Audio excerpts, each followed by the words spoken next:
Okay, from graphics you can see the contour plots of the Mach number at the different locations on the geometry. You can zoom it here, and this is a plane we have created on the some z coordinate going through the geometry of the wedge.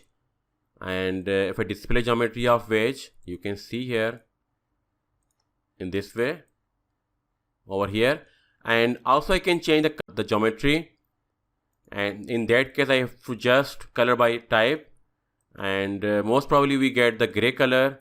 Yes, and I can increase size of these panels. So you can see that we have the multiple shock waves on the first step, then second step, and then third step, and also these shock waves are also interacting with each other.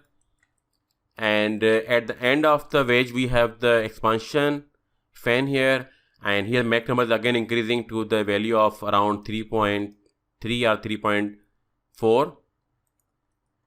and similarly you can look for the vector plots at this location, and this location will give you the very good idea about how the flow is behaving, because almost center of the wedge on the thickness of the wedge in this way.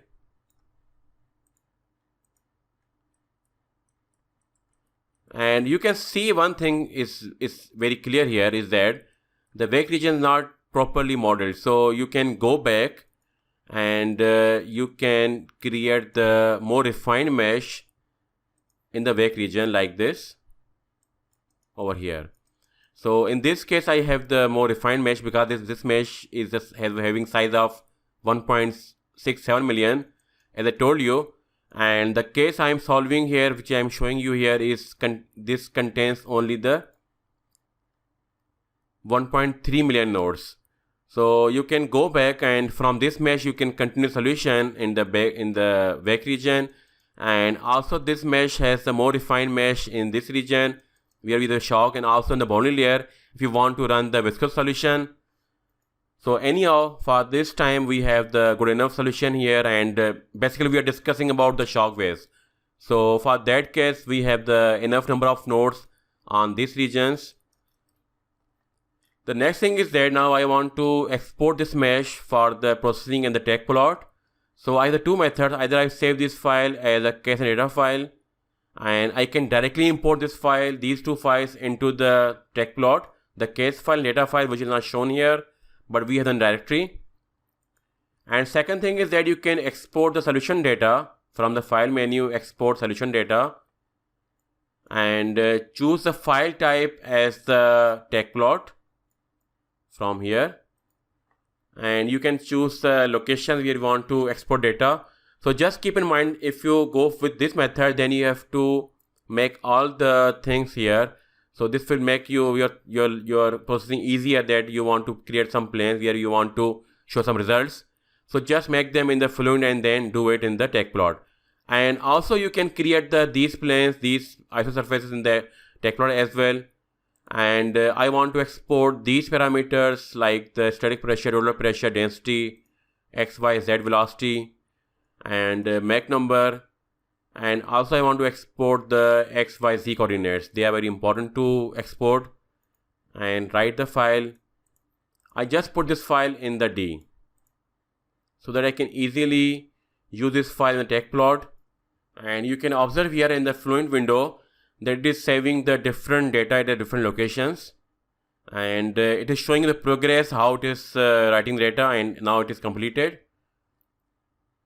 We can turn off these windows, and now I'll go to the D drive, and from here I will double click on the file to open the text plot.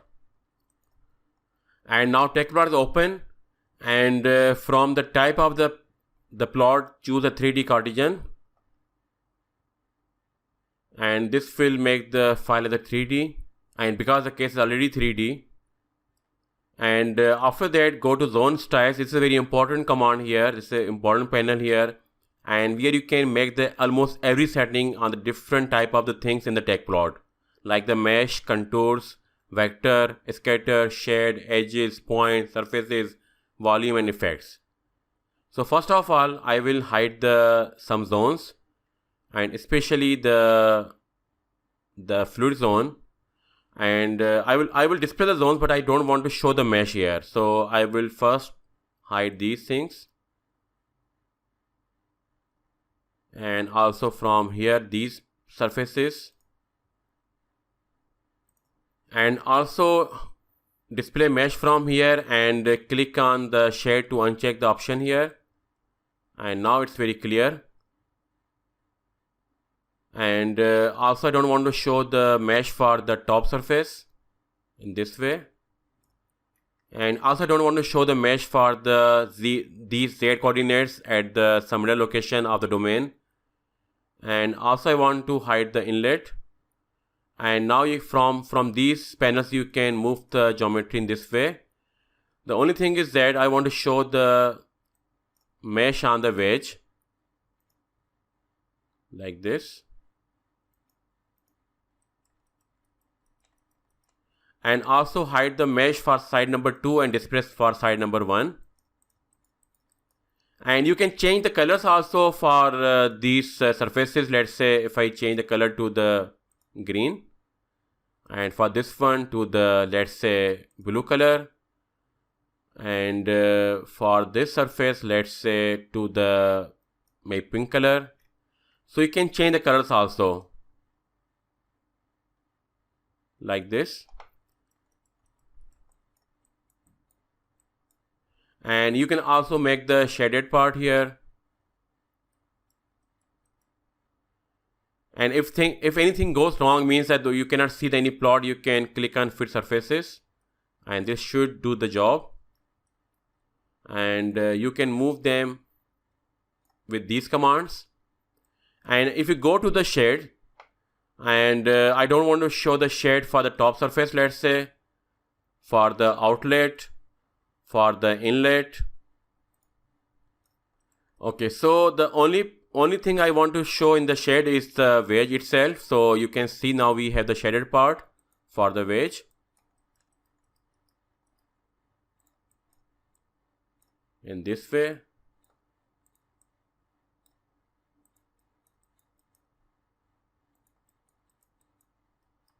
And you can also hide the mesh now on the, let's say, on the wedge, and this will be only shown as a shaded part here.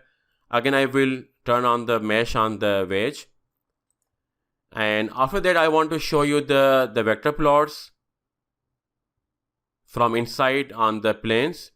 So again, I will go to zone style, and from here I will choose the contours, and I don't want to show the contours on these locations,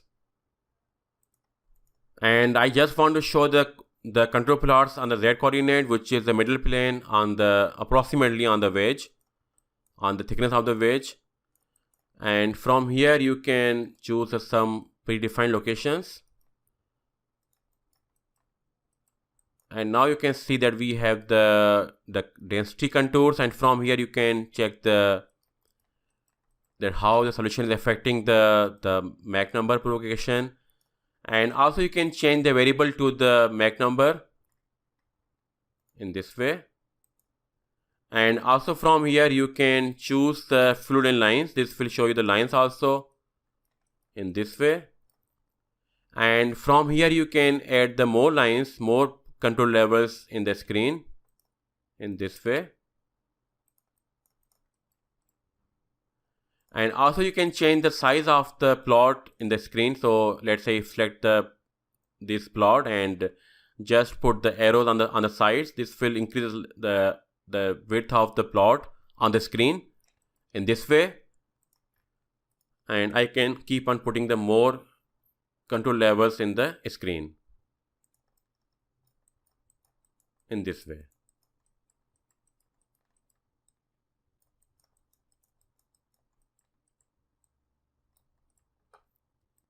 Okay, now again I will make the XY plane in this way, and after that I will be saving the file as a picture from TechPlot.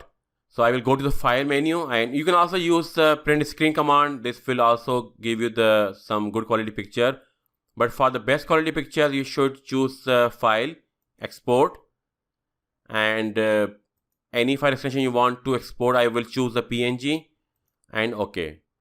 And this will ask you about the location. So I will choose the D location and the default name of the file and save it. Okay, so we start drawing, and make sure that the method you choose is drafting and annotation, is a 2D version of the AutoCAD. And then from insert, I will click on the attach, and from here I will choose the file, the picture file in the D drive, this one, and OK, and just choose the location and the scale of the picture in the screen. This is good enough for me. And if required, you can also edit the picture first in the pen job. So let's say we just edit the picture file, and I will just choose this location from my screen like this, and make a new file from the Paint and save it. And again I will select all the data in the screen, and I will move in this way, like this, and then I will decrease size of the plot from here in this way,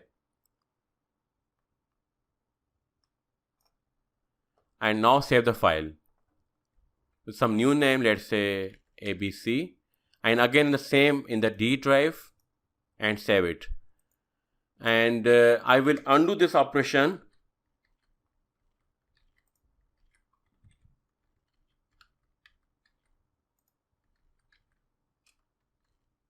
and again I will insert the picture file, and this is a new picture file which is abc.png, and open the file.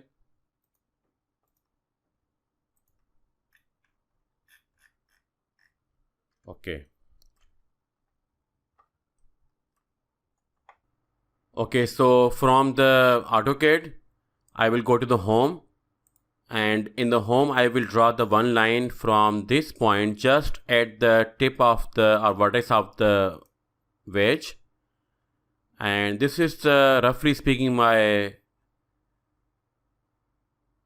shock wave. So you can see here that the value is coming out to be the 28, and if I calculate from the calculator, online calculator, and if I put the value as a 3 and the wedge half angle, which is delta here, as 10 degrees, and click on compute, you will notice that the angle is approximately 27.38 and the Mach number is 2.5. So let me show you in the text plot.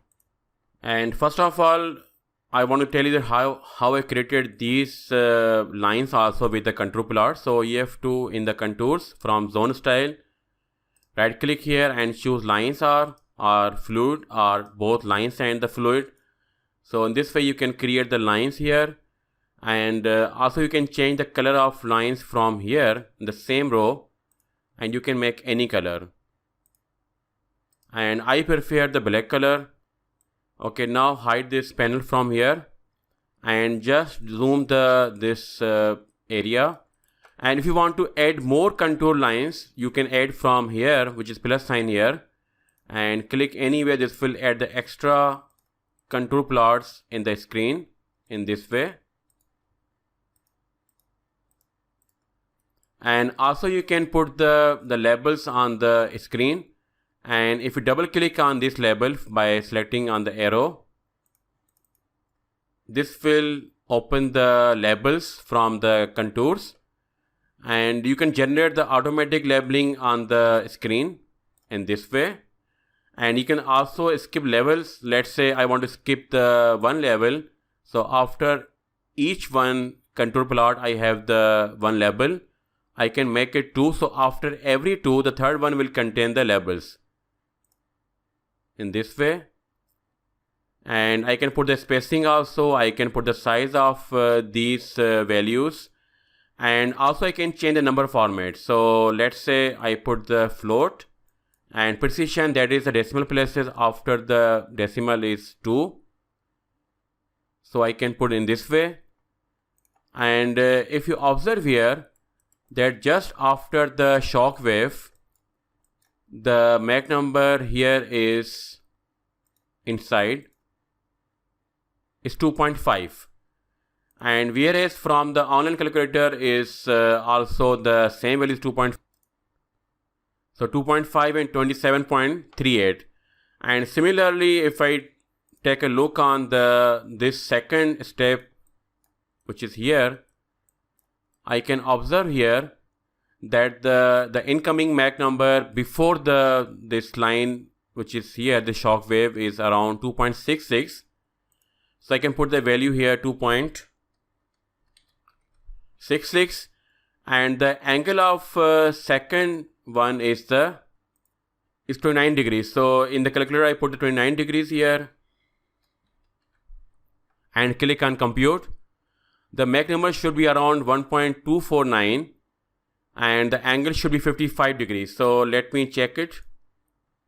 So from here, the second step, I put the line from here and I will just follow this shock wave, and angle is around 45 or 44, and from calculator angle is 55, and it doesn't matter because here the flow is not a clean flow, means that we are not providing the clean Mach number or free stream Mach number, rather it's coming from the shock wave and it is not a constant value throughout this shock wave, and secondly it is at some inclination to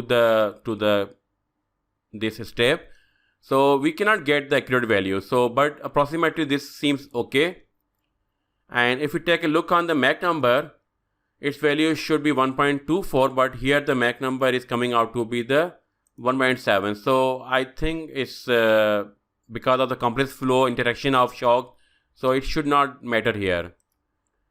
So this is how you take these data for comparison from the TechPlot and the Fluent.